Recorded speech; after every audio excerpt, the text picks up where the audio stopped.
मगर वो बूढ़ा चौकीदार जिसका तुम खून करवाना चाहते थे, वो उसका बाप है। और वो उसी दिन मर गया था जिस दिन मैंने उसके बेटे सत्यप्रकाश को खत्म कर दिया। ना सिर्फ उसका बाप, उसकी माँ, बीवी, बहन, बच्चे सब खत्म हो चुके थे। जाओ जाकर देखो, जिंदा लाशों की तरह घूम रहे, शमशान हो गया उनका घर। हीरा सेठ, तुमने एक चाकू से 6 खून करवाए मुझसे, 6 जिंदगानियां खत्म करवा दी। शिवा, आज तुम बहुत जज्बाती हो रहे हो और एक पेशेवर मुजरिम के लिए मोड़ बहुत खतरनाक साबित हो सकता है। ये मोड़ मेरे लिए खतरनाक साबित हो चुका है। मेरे बाकी के रुपए दे दे, वरना ये मोड़ मुझसे ज्यादा तेरे लिए खतरनाक साबित होगा। बाकी के रुपए? हाँ, बाकी के रुपए। तूने मुझे सिर्फ एक आदमी को मारने के पैसे दिए थे, बाकी 5 की मौत के पैसे भी तुझे ही देने पड़ेंगे। क्या बकवास कर रहा है ये? दिमाग तो नहीं खराब हो गया इसका? मैं तुम्हें कौड़ी नहीं दूंगा, जाओ भाग यहां से। सुपारी का पैसा खा जाने वाले को शिवा सुपारी की तरह खा जाता है। एक और खून करना पड़ेगा मुझे। तेरे इस विलायती पिस्तौल से ज्यादा दम है इस हिंदुस्तानी चाकू में। बोल अपने चमचे से जाकर 2 लाख रुपए ले आए, वरना 2 लाख रुपए लेकर आओ जल्दी। रुक जाओ, ये पिस्तौल मुझे दो। शिवा, हमसे दुश्मनी बहुत महंगी पड़ेगी, इतना याद रखना। सस्ती पड़ेगी हीरा सेठ, वरना तुम्हारे साथ दोस्ती रख के और ना मालूम कितने बेगुनाहों का खून बहाना पड़ेगा। और ये नीच काम मैं पहले ही छोड़ चुका हूं।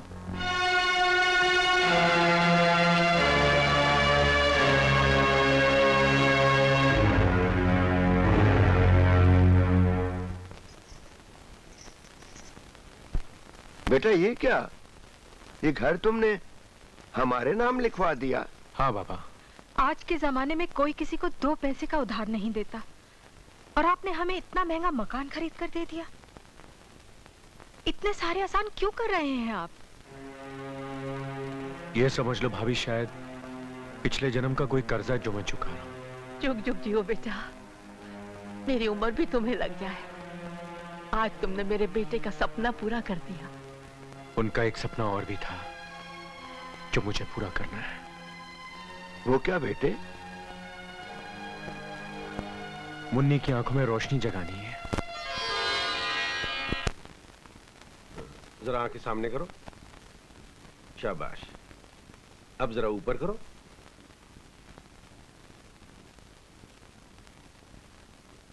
मिस्टर शिवा, आप जरा मेरे साथ आइए। मुझे अफसोस है मिस्टर शिवा, अगर इस बच्ची की आंखों का ऑपरेशन 6 महीने पहले हो जाता तो इसकी आंखों की रोशनी लौट सकती थी। इसका मतलब ये कभी देख नहीं सकेगी? नहीं डॉक्टर, नहीं, ऐसा मत कहिए। क्या ऐसा कोई तरीका नहीं जिससे इसकी आंखों की रोशनी फिर लौट आए? है, एक तरीका है।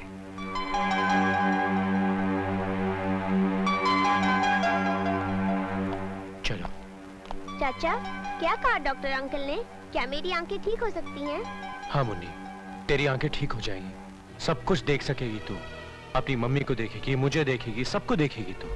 क्या सचमुच मुन्नी की आंखें ठीक हो जाएंगी? हाँ भाभी, हमारी मुन्नी देख सकेगी। लेकिन शिवा, डॉक्टर साहब ने कुछ बताया? इसमें खर्च कितना होगा? खर्च की चिंता मत करो। इसकी आंखों की रोशनी वापस लाने के लिए मैं खुद को बेच भी सकता हूँ।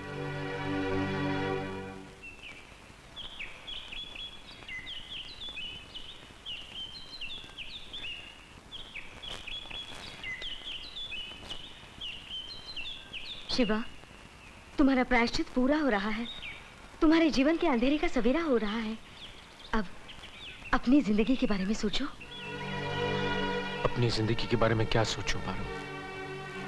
मेरे जुर्म साए की तरह मेरी जिंदगी से जुड़े हुए हैं।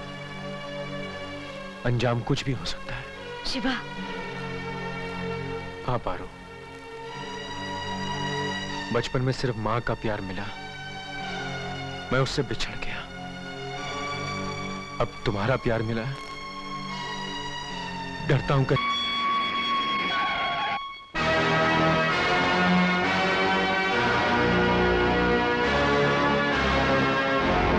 सत्यप्रकाश के खून के इल्जाम में मैं तुम्हें गिरफ्तार करता हूं।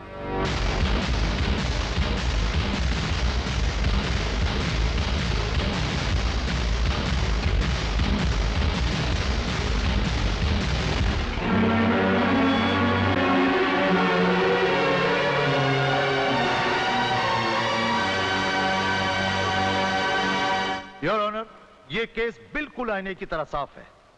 मुलजिम शिवा ने 22 मार्च की रात गोदी के सिक्योरिटी ऑफिसर सत्यप्रकाश का खून किया और फरार हो गया। मैं अदालत में इंस्पेक्टर लाल को बुलाने की इजाजत चाहूंगा, जो मौके वारदात के चश्मदीद गवाह हैं। इजाजत है। इंस्पेक्टर लाल, 22 मार्च की रात जब गोदी के ऑफिसर सत्यप्रकाश की हत्या हुई, आपने मौके वारदात पर पहुंचकर क्या देखा? सिक्योरिटी ऑफिसर सत्यप्रकाश के खून से लथपथ लाश और मुजरिम को गुनाह करके भागते हुए देखा। और उसके बाद?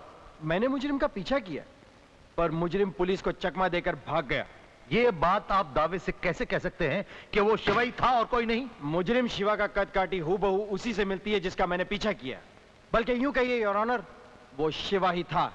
गहराई से छानबीन करने के बाद यह पता चला है कि शिवा सुपारी लेकर खून करता है। मैं यकीन के साथ कह सकता हूं कि खून शिवा के अलावा और कोई नहीं। Thank you inspector. Your honour, सुपारी लेकर खून करने वाला ये एक पेशेवर हत्यारा है, एक खतरनाक हैवान है। इसलिए मैं अदालत से दरख्वास्त करता हूं कि इसे इतनी सख्त सजा दी जाए कि हर पेशेवर हत्यारा किसी का कत्ल करने से पहले कांप उठे। That's all your honour. मुलजिम शिवा, तुम्हारा कोई वकील है? नहीं। तुम्हें अपनी सफाई में कुछ कहना है? मुलजिम की खामोशी ये जाहिर करती है कि वो अपना गुनाह कबूल करता है। इसलिए ये अदालत ताज़ीरात हिंद दफा 302 के तहत सत्यप्रकाश के कत्ल के जुर्म में शिवा को मुजरिम करार देते हुए ये अदालत सजाए। रुक जाइए जज साहब। आप कौन हैं? मैं सत्यप्रकाश जी की बेवा हूँ, जिनके कत्ल का केस यहाँ चल रहा है। आपको जो कुछ कहना है कटहरे में आकर कहिए।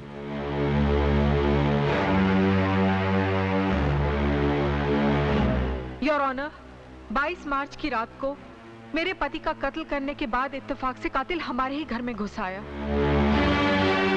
अनजाने में मैंने उसे अपने घर में छुपने की जगह दी। जब इंस्पेक्टर लाल आए और उन्होंने ये बताया कि मेरे ही पति का खून हुआ है, तो ये सुनकर मुजरिम फरार हो गया। इंस्पेक्टर लाल, क्या ये सच है? Yes your honour. Your honour, अगर दुनिया में किसी ने कातिल की शक्ल देखी है तो वो मैंने, और मैं उस कातिल को करोड़ों में पहचान सकती हूँ। शिवा मेरे पति का कातिल नहीं है योर ऑनर, वो तो एक देवता है। वो बिल्कुल बेगुनाह है योर ऑनर, बिल्कुल बेगुनाह है। सत्यप्रकाश की पत्नी की गवाही ने इस केस को नया मोड़ दे दिया है, क्योंकि असली मुजरिम को सिर्फ इन्होंने देखा है और यही उसे पहचानती हैं।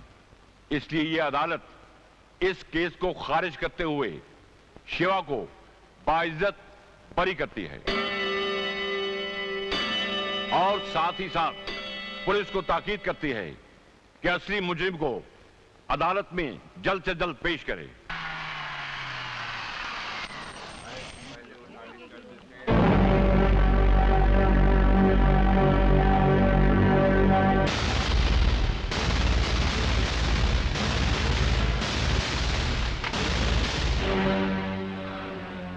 बहुत चाल चल ली तूने हीरा।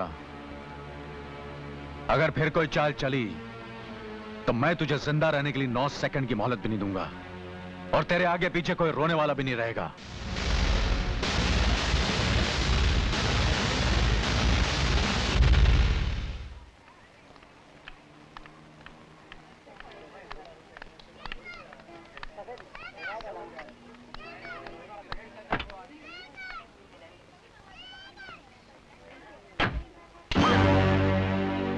गाड़ी स्टार्ट कर, वरना एक झटके में सर धड़ से अलग कर दूंगा। तुम हो कौन?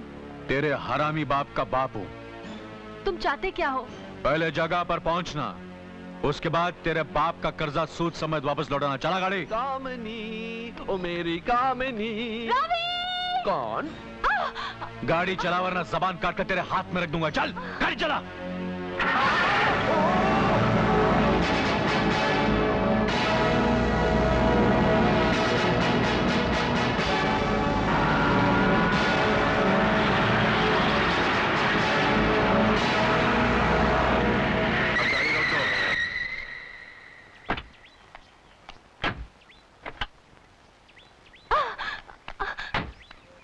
यहाँ तेरी चीख जंगल के जानवरों तक को सुनाई नहीं देगी। चल।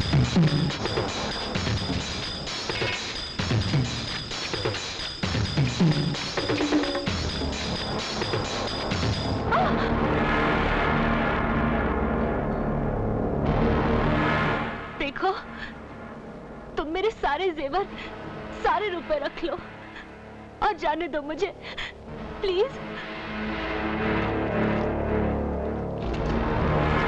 नहीं, नहीं, प्लीज, नहीं।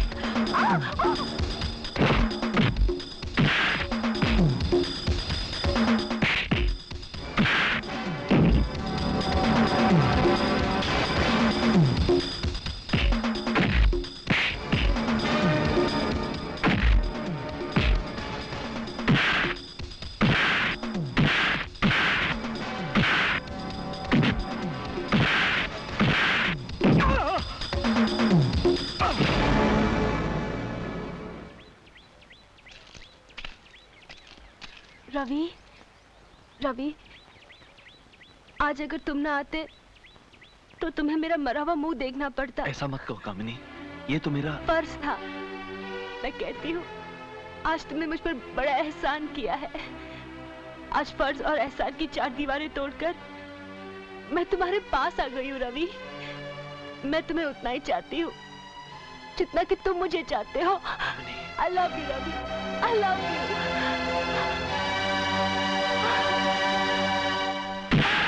नहीं, अरे शिवा मुझे मत मार, अरे मैं बीमार हो जाऊंगा। अरे सुन, मैंने तुझे गलती से इतने जोर से ठोक दिया, मुझे माफ कर दे। साले उस वक्त मेरा एक छापड़ पड़ जाता ना तो तेरे बाल की खाल मेरे हाथ में आ जाती। अरे मेरी क्या मजाल कि तुझ जैसे महान गुंडे की इजाजत के बगैर मैं तेरी मुझ के बाल से भी खेल सकूं। दोस्त, आज तूने मेरी मोहब्बत, मेरे प्यार को हक दिलाने के लिए मेरे हाथों मार खाई। अब आगे बता करना क्या है? लड़की तो अब तेरे हाथ में है। अब उसी लड़की के जरिए उसके बाप की जान तू अपने मुट्ठी में कर ले। मतलब? शादी बाद में करना, पहले फटाफट उस लड़की से मंगनी कर ले। हाँ, मैं भी चाहता हूँ। लेकिन बेटा रवि। देखो मम्मी, देखो डैडी, मैं झूठी कस्में नहीं खाता हूँ क्योंकि मैं मरने से बहुत डरता हूँ, लेकिन मैं मरूंगा। अगर मेरी बात नहीं मानी गई तो मैं अपनी जान जरूर दे दूंगा। बेटा, कब करोगे ये शुभ काम? क्या कहा? मेरा मतलब है कि क्या हो गया है इसे? क्यों ये ऐसी अशुभ बातें मुंह से निकाल रहा है? क्या करे हीरा, शादी करने की जिद कर रहा है। शादी? कौन बदनसीब लड़की करेगी इससे शादी? आपकी बेटी कामिनी। क्या? हीरा। हाँ हाँ, देखा डैडी, मैंने कहा था, सुनते ही अंकल खुशी से उछल पड़ेंगे। क्यों हीरा, तुम्हारा क्या ख्याल है? देखो भाई, अब हमारी जिंदगी का क्या भरोसा। अच्छा होगा कि आंखें बंद होने से पहले बच्चों का घर बस जाए। क्या बात कर रहे हैं सेठ जी, ये रिश्ता कैसे हो सकता है? कहाँ ये और कहाँ हम? क्या कह रहे हो हीरा? मेरा मतलब है कहाँ हम और कहाँ ये? हीरा, आज तुम कहना कुछ चाह रहे हो और मुंह से कुछ और निकल रहा है। घबराहट के मारे मेरी जबान साथ नहीं दे रही भाभी जी। घबराने की कोई बात नहीं है ससुर जी। ससुर जी? मेरा मतलब है होने वाले ससुर जी। मैं जानता हूँ हैसियत में आप हमसे बहुत कम हैं, लेकिन आप ही वो मान हस्ती है जिसने मुझे अपने बिछड़े हुए माँ बाप से मिलाया। सीधी तरह शादी के लिए मांझा, वरना तेरी पोल खोल दूंगा मैं। क्या बात कर रही हो? ने मुझे इस घर में पहुंचाया, आपका यह एहसान मैं जिंदगी भर नहीं भूलूंगा। देखो मेरा मतलब है रवि बेटा, सेठ जी, भाभी जी,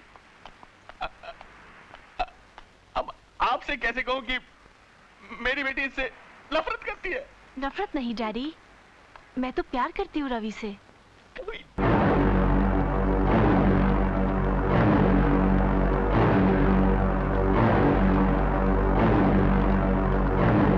अरे चंदर, ये लीजिए, एक ब्रेड दे दीजिए। कहाँ गायब हो गए थे? तुमने तो मिलना जुलना ही बंद कर दिया। मैं किसी उलझने फंसा हुआ था जूही। क्या तुम्हें पता है हमारे साथ क्या हुआ? मेरे भैया अब इस दुनिया में नहीं रहे। मुझे पता है जूही। तुम्हें पता है और फिर भी तुम मुझसे मिलने नहीं आए? क्या हो गया है तुम्हें चंदर? तुम पहले तो ऐसे नहीं थे। इंसान अच्छा बुरा नहीं होता जूही, हालात उसे अच्छा बुरा बना देते। मेरी क्या मजबूरी मैं तुम्हें बता नहीं सकता। जूही, ओ जूही, तुम्हें जो कुछ भी समझाना है अब भाभी को समझाना। वो तुमसे मिलना भी चाहती हैं। देखो, मैं तुम्हारी भाभी से मिलना नहीं चाहता और ना ही आज के बाद तुम मुझसे कभी मिलने की कोशिश करना, समझी? चंदर, चंदर मेरी बात तो सुनो। चंदर! जूही, क्या हुआ? चंदर था, मुझसे मिला तक नहीं। जब बुरा वक्त आता है तो चारों तरफ से आता है भाभी, अपने भी पराये हो जाते हैं। नहीं जूही, बस रोते नहीं।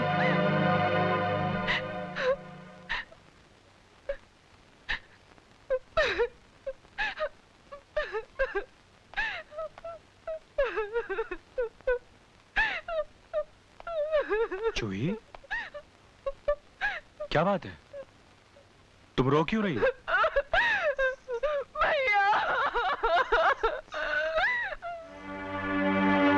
भैया,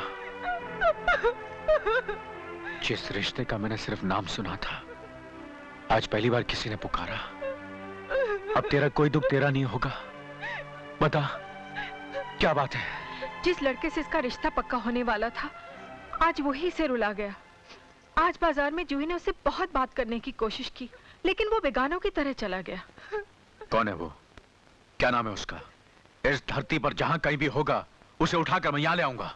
उसका नाम चंदर है। चंदर?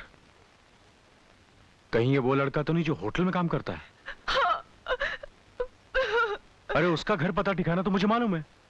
मैं अभी उसके बाबा से तुम्हारी शादी की बात कर आता हूँ। यह तो बड़ी खुशी की बात है बेटा कि जूही और चंदर की शादी हो जाए, लेकिन उसकी जिंदगी का इतना बड़ा फैसला करने का हक मुझे नहीं है, क्योंकि चंदर मेरा अपना बेटा नहीं है। मैं जानता हूं बाबा, मगर उसकी जिंदगी पर आपका हक उसके असली माँ बाप से भी ज्यादा है। वो जो माँ बाप उसे इतने बरसों ना मिले, पता नहीं कब मिले और शायद ना भी मिले हैं। नहीं बेटा, चंदर के असली माँ बाप उसे जरूर मिलेंगे और बहुत जल्द मिलेंगे। मेरा दोस्त बादशाह उन्हें अच्छी तरह जानता है।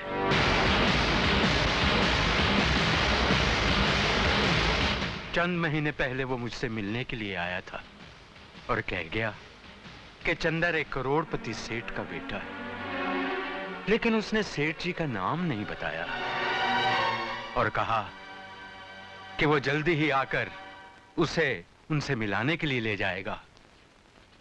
लेकिन पता नहीं क्या हो गया बादशाह को, वो उसके बाद लौट कर आया ही नहीं।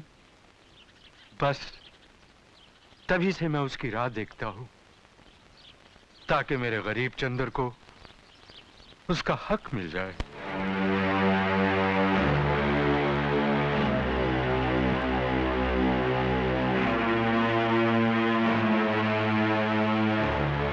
किसका खून बहाता शिवा, एक दूध पीते मासूम बेगुनाह बच्चे का, जो अपने बचाव के लिए न भाग सकता था